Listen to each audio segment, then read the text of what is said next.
9 KM ગુજરાતમાં આપનું હાર્દિક સ્વાગત છે। મળતા સમાચાર ખેડા જિલ્લાના માતર તાલુકાથી શિક્ષણ થકી વિકાસ એટલે કોઈ પણ સમાજ વ્યક્તિ કે દેશના વિકાસ માટે શિક્ષણ અનિવાર્ય છે। વિકાસ પામવા માટે શિક્ષણનું પ્રમાણ વધે સાથે સાથે ગુણવત્તા પણ સુધરે તેની આવશ્યકતા સૌ સ્વીકારે છે।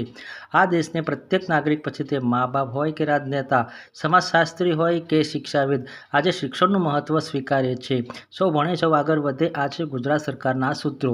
ગુજરાત સરકારના આ દાવા નિષ્ફળ નિવડ્યા હોય તેવું ખેડા જિલ્લાના માતર તાલુકાના શેખપુર ગામની પ્રાથમિક શાળાની દશા જોતા જ તમને લાગશે કે બાળકો કેવી રીતે અભ્યાસ કરી રહ્યા છે। 6 મહિના બાદ પણ કોઈ વિકલ્પ વ્યવસ્થા નહીં। શેખપુર પ્રાથમિક શાળાના બાળકો ખુલ્લામાં ભણવા મજબૂર બન્યા। શિક્ષણ તંત્રની અનેક રજૂઆત છતાંય નથી કોઈ દરકાર। અંદાજે 195 બાળકો શાળાની બહાર ઓટલે ભણે છે। જાજરિત શાળાના પોપડા પડ્યા બાદ તોડવામાં આવી હતી શાળા। 6 મહિના બાદ પણ કોઈ વિકલ્પ વ્યવસ્થા નહીં। વિશેષ માહિતી શૈલેષસિંહ પરમાર સાથે શૈલેષસિંહ સોઢા, ખેડા જિલ્લા બ્યુરો ચીફ।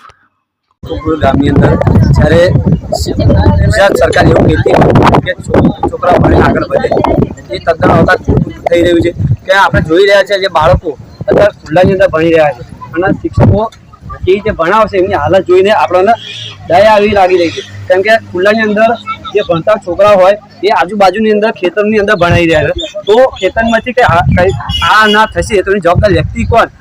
એ રીતે જે ગામના સરપંચ છે એ આપણને થોડી ઘણી માહિતી આપશે અને એમને જે પરિસ્થિતિ થઈ છે કે કયા ટાઈમથી કેટલા ટાઈમથી તૂટેલું છે અને કઈ રીતે થશે ધારાસભ્યને પણ રજૂઆત કરી તો પણ થયું નથી તો પણ થોડી ઘણી માહિતી આપશે કે ક્યારે થશે એની વિશે થોડી ઘણી માહિતી હોય તો પણ આપણે રજૂઆત કરશે। મારું નામ સોલંકી નરેશભાઈ અને હું એસએમસી સભ્ય તરીકે ફરજ નિભાવું છું।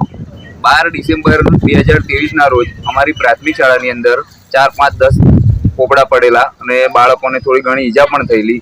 તે વખતે મીડિયા મિત્રો આવ્યા હતા અને તે વખતે તે બનાવ બન્યો તે વખતે તંત્ર થોડું થયેલું અને અમને તાત્કાલિક ધોરણે ઓરડા પાડવાની મંજૂરી આપી દીધી। તે પછીનો અમારા માટે વૈકલ્પિક બાળકોને બેસાડવા માટેની જગ્યા નહોતી। અમે અહીંયા બાજુનું ગોડાઉન છે ત્યાં ગામના એક વ્યક્તિની માગણી કરી અને ગોડાઉનમાં બાળકોને બેસાડ્યા। તે સમયની વાત હતી કે ત્યાં વરસાદનો કોઈ પ્રશ્ન નહોતો। હવે અત્યારે સમય એવો છે કે ચોમાસું હવે આવી જ ગયું છે નજીક એટલે હવે બાળકોને અમારે બેસાડવા ગયા। ટીપીઓ સાહેબને રજૂઆત કરી, મામલતદાર સાહેબને રજૂઆત કરી, ધારાસભ્યશ્રીને રજૂઆત કરી, તે છતાં એ લોકો હજુ ધારાસભ્ય તમે રૂબરૂ મળ્યા હતા? મૌખિક વાત થયેલી, મોબાઈલથી પણ વાત કરેલી। ધારાસભ્યશ્રીને તો અહીંયા હાઈવે ઉપર બમ્પ બનાવવાની રજૂઆત કરી। 10-15 મિનિટ પહેલા જ એમની ગાડી ક્રોસ થઈ છે। અમારા બાજુના ગામના જ ધારાસભ્ય છે પણ કોઈ સાંભળતું નથી। અમે ઘણી વખત રજૂઆત કરીએ છીએ કે સાહેબ અમારે અમારા બાળકોને ભણાવવા ક્યાં? તમે વિકાસની વાતો કરો છો તો વિકાસ તમે રૂબરૂ જોઈ શકો છો। આમાં કોઈ બેલાશક છે અને આ બાળકોના ભવિષ્ય સાથે છેડછાડ થઈ રહી હોય એવું મને લાગી રહ્યું છે। કોઈ સાંભળવા તૈયાર નથી અત્યારે। અમારી એવી માંગ છે કે તાત્કાલિક ધોરણે અમને આ શાળાના ઓરડા બનાવવા માટેની મંજૂરી આપે। મંજૂરી તો મળે પણ તાત્કાલિક મંજૂરી મળશે તો પણ કેવી રીતે બનાવી શકશો? હવે એ પ્રશ્ન સરકાર ઉપર જ જાય। અમે તો આ વાતને સરકારને દોષી રાખીએ છીએ કારણ કે હવે ચોમાસું નજીક છે। ચોમાસામાં અમારો મોટો પ્રશ્ન એ છે કે આ બાળકોને બેસાડવા ક્યાં? અમે મધ્યાહન ભોજનના શેડ માટેની માગણી કરેલી કે અમને આ એક શેડ આપો તો અમે બાળકોને ત્યાં ભણાવીએ।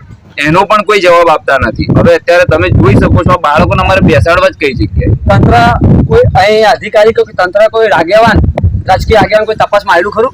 જે તે વખતે ઓરડા પડ્યા તે વખતે બધા આવેલા, ધારાસભ્યશ્રી આવેલા, મામલતદાર સાહેબ શ્રી બધા રજૂઆત જે વખતે બનાવ બન્યો તે વખતે બધા આવેલા। તે પછી કોઈ અહીંયા ડોક્યુ મારવા પણ આવ્યું નથી।